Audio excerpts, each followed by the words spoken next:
Hajime everybody, welcome back.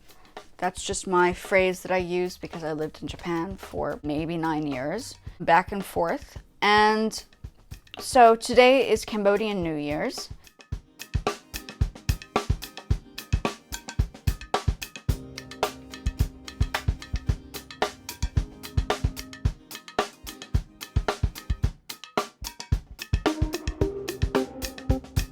And I think tomorrow will be today and tomorrow, and then tomorrow the Thai New Year's begins from what I know.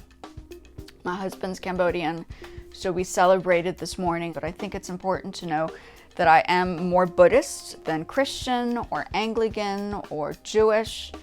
I definitely have stronger beliefs in Asian Buddhist approach to life. So for me, everything in nature and lifestyle is very natural. I'm a natural person. I also believe in natural health benefits versus I don't take medication, I don't take medicines. I do none of that because I believe your body can heal itself. So that's my belief.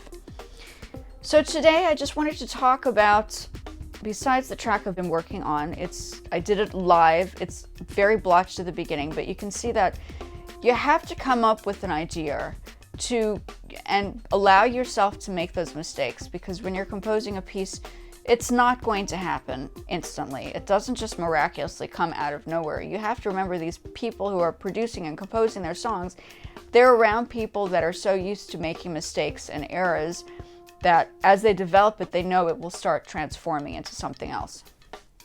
I highly recommend, if you are a musician, branching into the concept of composing and producing, only because sometimes it's just not good enough to be playing and performing for other people. You might as well just do it for yourself and be an independent musician.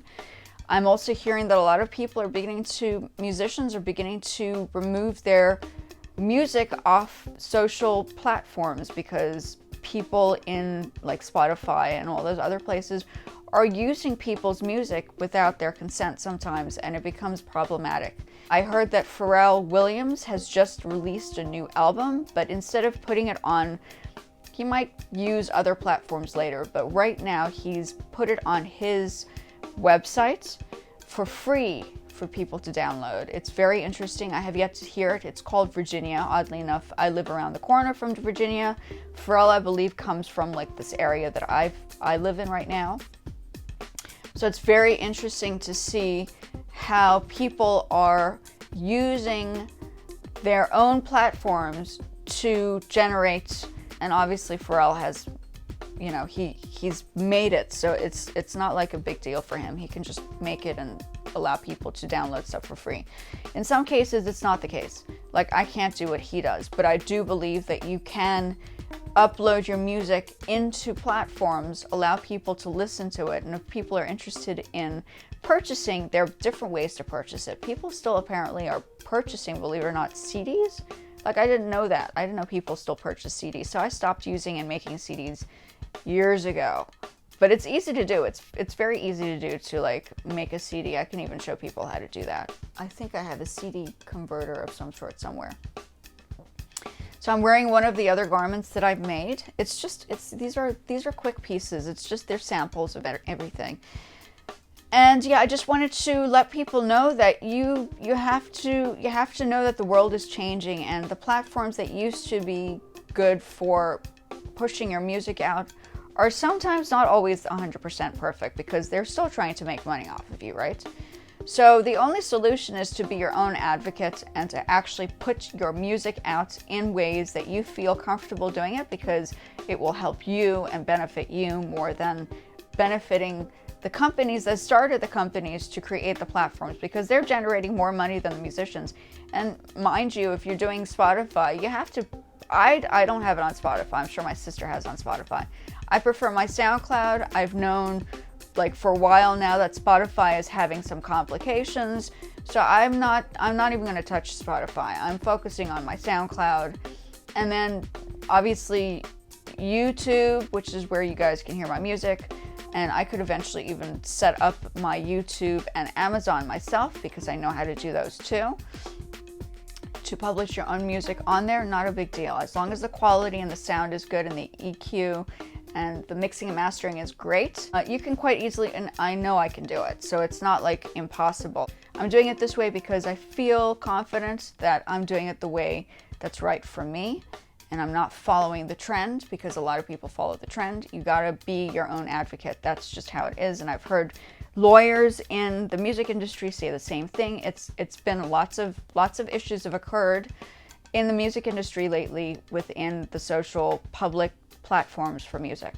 So recommendation is to learn how to do this for yourself. That's like, Bandcamp, whatever you want to use. Just make sure you're uploading it on your own and you have your own parts, and you can claim it as yours just in case you do need to take it to court.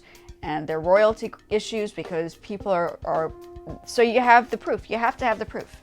So I'm gonna have you listen to the re-edited version. I'm comfortable with it. I'm happy with what it sounds like.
Okay, so that's what you call an introduction, and a song actually requires about 3 minutes.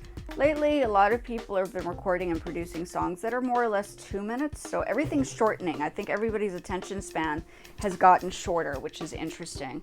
I don't know if it's necessarily a good thing, but that's what's going on. And the other day I was doing a painting. I'm gonna play the song so you can see that I'm multimedia. Okay, like I wanna make it clear. Okay, so this is the painting I did. I don't know if you guys can see it. Still working on it.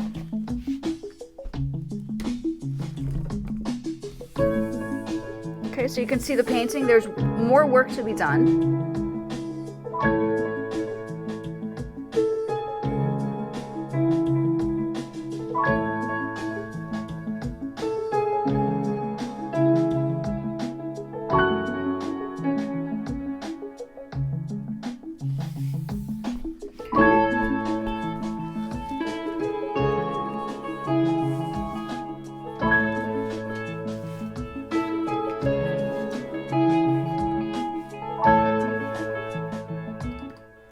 Okay, so that's just showing you I do multitask. But when I do things, I do one section at a time and then I build up. And I think that's what needs to apply for many different ways of developing your craft. Your craft comes with multiple layers. Just like music, it comes with multiple layers. Just like working on a company, it comes with multiple layers. So you have to put one section at a time before you can actually say it's finalized. Like, I know I need to definitely go back and revise my websites that I've built and put together. There are new things that I've added in, new things that I need to take out. And that's basically where I am. You can see I decided to trim my hair. I'm my own hairstylist as well. So if you haven't seen me dye my hair, it's because I need to relax my hair a little bit. So I'm literally resting my hair and just trimming my hair now. Okay, so you can see the trim of the hair. So that's generally it. And if you want me to make you like music, subscribe to the YouTube channel, but I'm a little bit farther along on my Facebook, and I've just got Facebook subscription.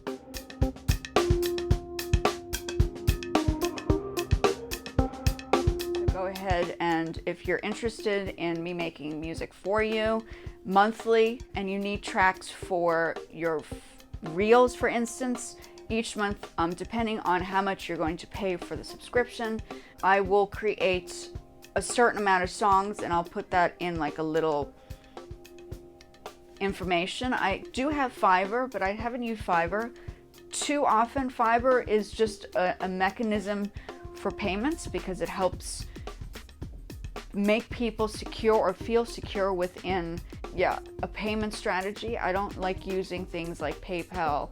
I prefer to use a platform that's diligent and professional. So you got Facebook, and then you have Fiverr if you want to see more of the stuff. And I teach art and I teach music, and if you want fashion ideas, I can do that as well. This I'm wearing my own garments. As I've explained before, I am what you call a multimedia artist. I'm not just one. I sort of deal with like a variety of things. So if that is something that you're interested in, feel free to follow along, ask me questions. Know that if you're starting a business, you sort of have to be multi-diverse because you can't get anything done. Who's going to do the work for you? You're going to hire people that you can't afford? No. You got to learn how to do this stuff on your own. So it's a quick little footage clip video information and just to pop in to say that this is what's going on. The music industry is going through a disruptive moment. The recommendation is to really consider, if you're going to be doing music, purchasing your own equipment. I can show you and give you a list of materials and supplies. If you're a younger person, I found that a lot of younger people are on my lives, and I'm very concerned because those lives should be blocked for underage people. Not as if it's anything, over age, but it's stuff that people of a younger age group will not necessarily understand. I think this is for a little bit more advanced when it comes down to English and education. And I'm 44 years old. I'm not 22. I'm not 19. I'm not 16. I'm not 12. I'm a 44-year-old woman. I've lived my life. And I've lived in multiple countries. So once again, multimedia artist, painting, painting, I'm busy working on that, it's not done yet. Music production, and textile art, wearable art, fashion, whatever you want to call it. And construction, so I also build this stuff too. And I also did that painting over there. So I could do sculptural things as well, which is important to understand. So once again, if you're interested in me making music for you and you're just not interested in learning the process, you can reach out for me for that as well. But I do charge people for that process. I can help people through that and explain how, if people have particular things that they're wanting, as long as it's not too much rap, because I found that if you're doing something like Facebook or TikTok, they will pick up on sounds that have very similar sounds to produced pieces in studios, because I believe a lot of the times now people are using Logic Pro X. I know that Lil Nas is using it because I used like a sound that he might have used in one of his tracks, and something flagged it on Facebook saying that it was not my own, which is not true. So Lil Nas must have used some sort of sound on there. I also know that Kim Kardashian was doing something for Skims, and a sound it was either on GarageBand or Logic, was the sound that she used for the Skims commercial. So I know that Logic is also used in the industry. It's not used. I know a lot of people use Pro Tools, but you can still use Logic. It's okay. It's not impossible. Once again, thank you. Check out Pharrell Williams' new album that just got released the other day. It's on his website. It's called Virginia. I'm going to take a listen to it because I haven't listened to it yet, but I think it's going to be really interesting. I think there's going to be an interesting shift into a new kind of way of putting your music out there. Like, I'm doing it this way. This is how I'm doing it. And if you guys want me to do music for you, once again, I will, if you subscribe to my Facebook channel to start with, I'm not yet. You can subscribe to my YouTube channel, but I can't get paid on YouTube yet for that. Facebook will definitely pay me at the moment for stuff like that. So if you have a Facebook page and you're wanting to participate in my world on that side, feel free. We can sit and chat. Yeah. But I also know that Facebook is not an education platform. It's more about like entertainment. So if it helps you develop your skills on other platforms, then follow along with me over there. I also do Poshmark. So if you guys want to learn how to do a Poshmark thing and you're here in the States, I can help you guys put together that, but that will all come with a subscription. I would have to charge people for that. That's stuff I cannot do for free. So I can do a bit of free education on YouTube, and the rest will have to be like a financial decision you would have to make to move forward with some ideas or plans. Arigatou gozaimashita, matashi sayonara, and bye bye, and I will see you guys in the next one.